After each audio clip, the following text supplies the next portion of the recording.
Hi, welcome to the New Voting Project. My name is Kanal, your host, and today we're here with Yusef Andre Wiley, a formerly incarcerated individual, now founder of the Timelist Group, which is a reentry program in California. You are a former commissioner on the Human Relations Commission in Union City, and you sat on Alameda County's reentry panels and advisory boards. Thank you so much for being with us today. I understand everybody's really busy during COVID, so thank you so much. Thank you. Thank you for having me. I wouldn't have passed this opportunity up at all. Yes, thank you. Appreciate that. So Yeah. yeah, let's dive into these questions. Yeah. Just for the first one, pretty basic. Tell the viewers a little bit about yourself. And in essence, what's your story? Right. Well, it's a pretty long story, but in a nutshell, I guess I would say, a formerly incarcerated individual, as you stated. I grew up in South Central Los Angeles in the 80s, 70s, and the 80s. And in the 80s, I got involved in gang activity, which was prevalent, especially during those times coming up in the 80s. And that eventually allowed me to fall into the wrong crowds. And I eventually started serving time as a juvenile, actually. And from a juvenile, in my adulthood, I began continuing my criminality thinking and behavior, and which landed me in the prison system. And I stayed in there 22 years of my life, and was released in May of 2012 at the age of 42 years old. So I was very young when I went to prison, around 21 years old when I went to prison, and was released when I was 42 into the Bay Area, moved to the Bay Area, and hit the ground running, essentially. I re-educated myself during my incarceration. I allowed the institution, the prison, to become my hub for education, if you would. Everyone don't go to prison planning to seek a higher learning or education, but that was my choice. I decided to re-educate myself during my incarceration so that I'd be more prepared when I was released. Now, that's not something that's normal inside the prison system. It's not like they're just running over, to get you and grab you up and say, here goes some education. You have to seek it. You have to go after it. And I went after it, and it put me in a good place educationally. So when I was released, I was prepared to dive into my nonprofit work, which is Timelist Group, nonprofit 501c3 organization that I established, and it's still running to this day. We started, I would say, about 3 or 4 employees when we were in Union City in 2013, 14. Now we're at about 82 employees. So we've grown quite a bit over the last few years, and we are a successful organization. And totally retransformed my life. I became a Muslim as well during the time I was incarcerated, and adopted the traditional Islamic faith. And that's my foundation faith-wise. But my goal and my objectives are to service the entire community, not specifically the Muslim community or any faith community, but specifically the entire community that's struggling to get out of this thinking of criminality and so forth and so on. So that's my story, the short version. That's a pretty amazing story. I wonder what the long version is. Right. But yeah, no, that's incredible. You've obviously grown tremendously, and you're an inspiration. And I guess that's why we're having this conversation, right? Right.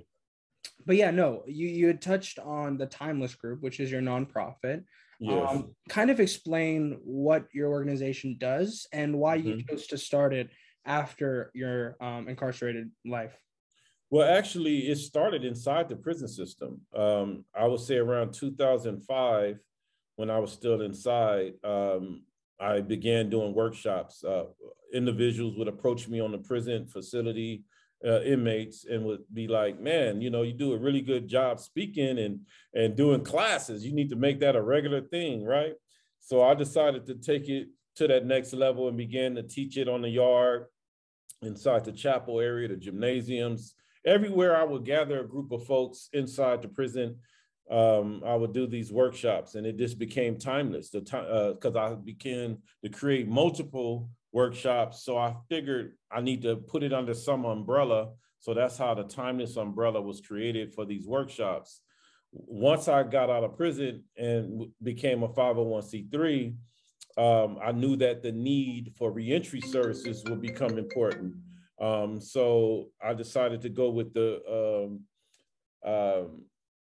the reentry component, which include workforce, it includes housing, et cetera. So now we're housing individuals that are formerly incarcerated, whether they're coming from the jails or formerly homeless or coming from the prison system. So we have close to about 115 beds currently in Los Angeles.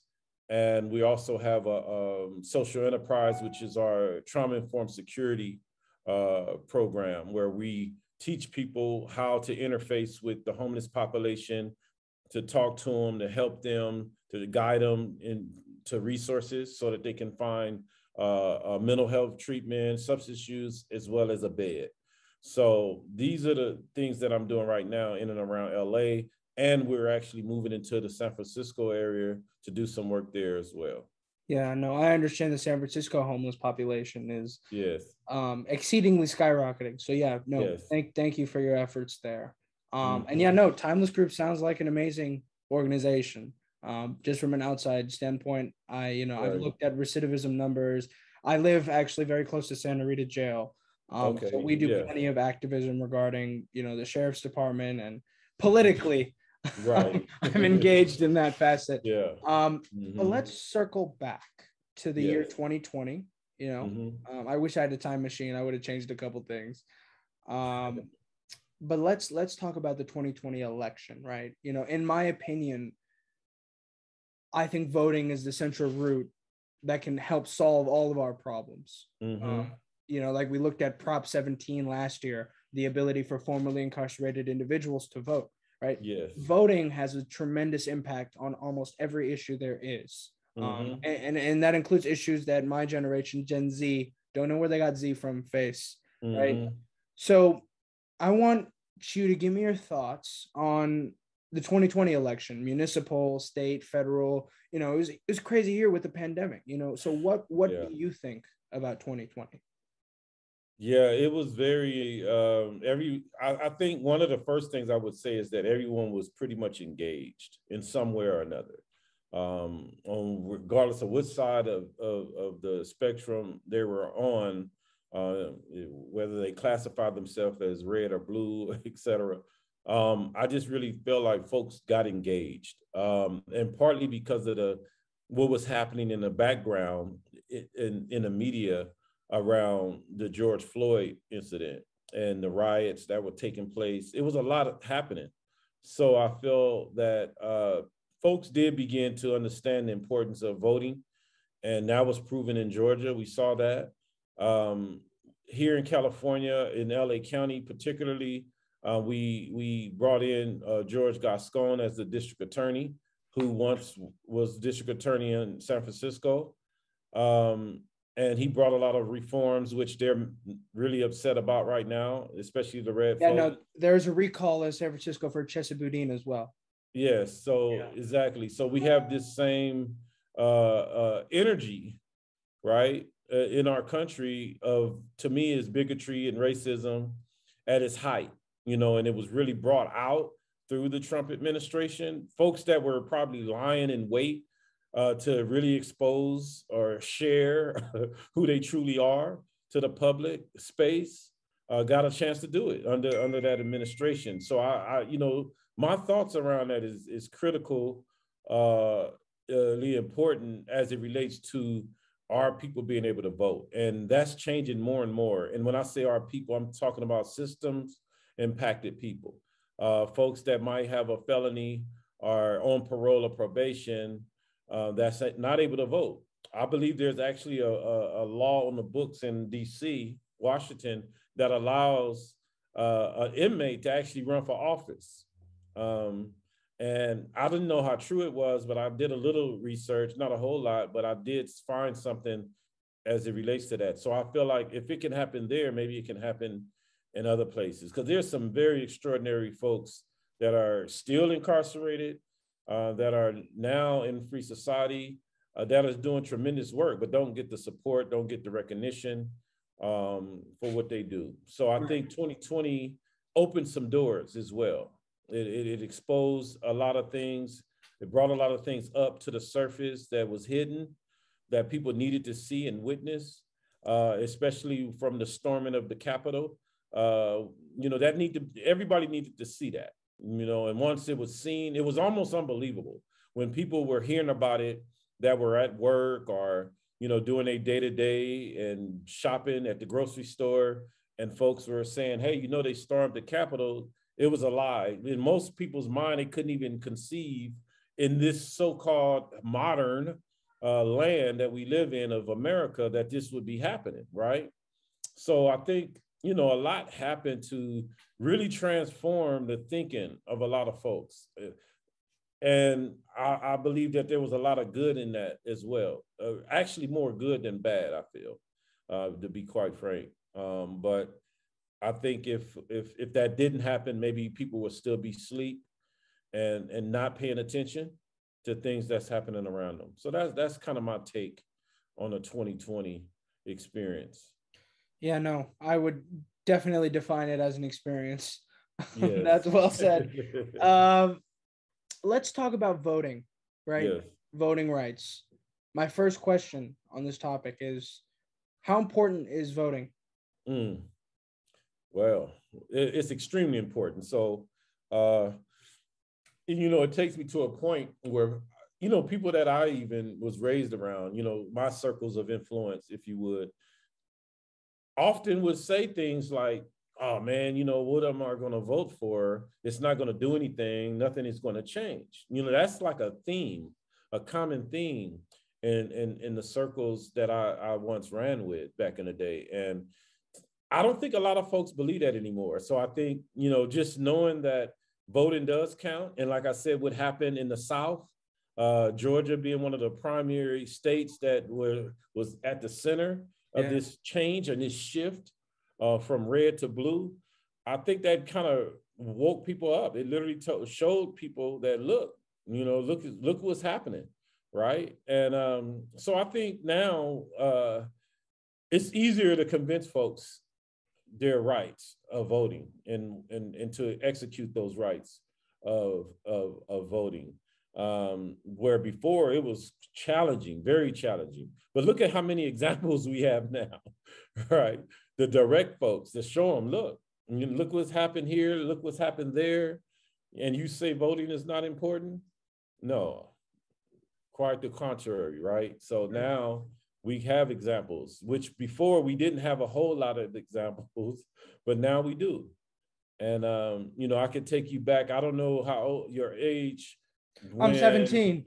Okay, yeah. So I don't even know if you were born yet, but, in Florida, when Jeb Bush.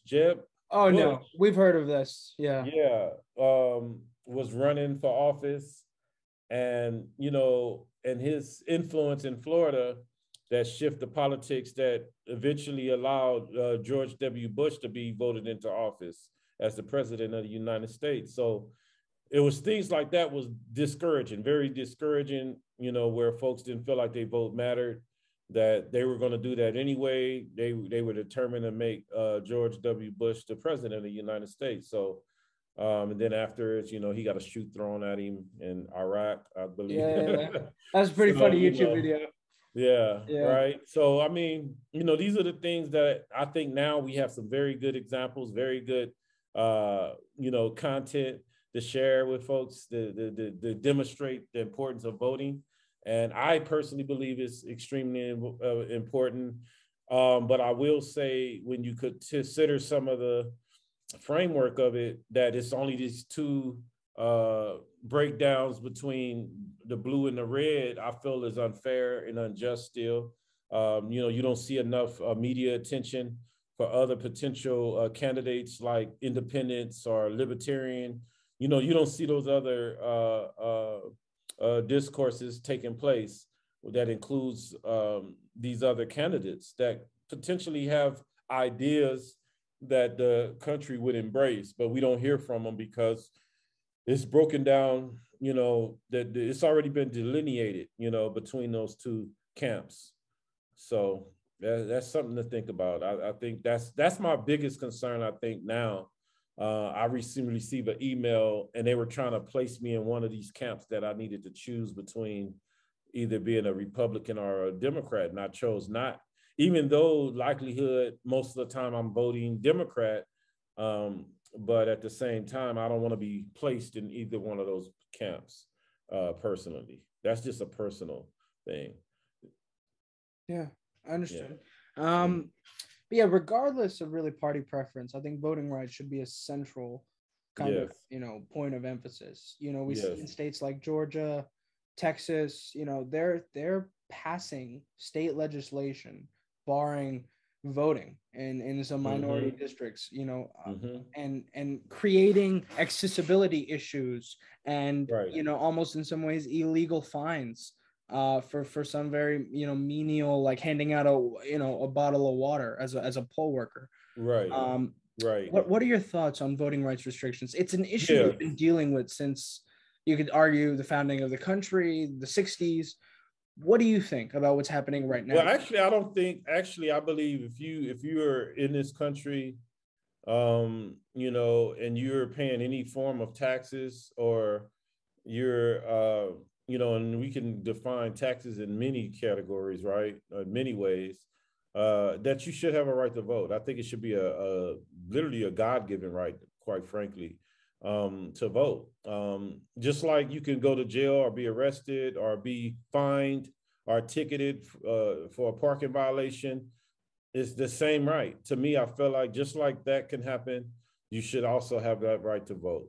So, if you're not going to allow me to vote, why force me to serve on, any jury, or, you probably won't get that, but pay a ticket, parking ticket, or pay taxes at the grocery store or anywhere else, right?